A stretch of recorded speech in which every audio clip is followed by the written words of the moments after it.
Welcome to the Museum of Mortality's 31 Days of Halloween. On today's episode of the 31 Days of Halloween, we're going to be talking a little bit about phrenology.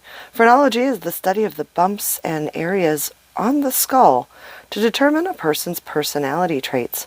This got its start in the mid-1700s by a Dr. Gall, who had the hypothesis that you could determine a person's personality depending upon where the sutures, bumps, lumps, and knots on their skull was.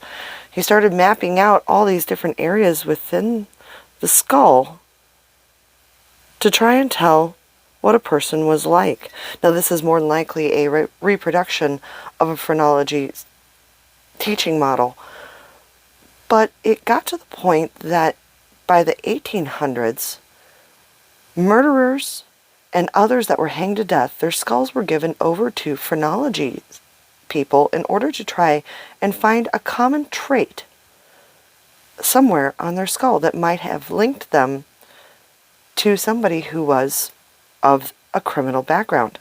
Then this way what they could do is feel your skull while you were still alive and determine if you really were guilty. Kind of interesting.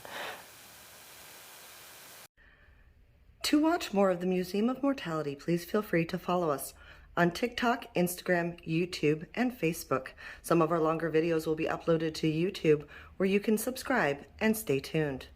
Enjoy the 31 days of Halloween and stay spooky, my friends.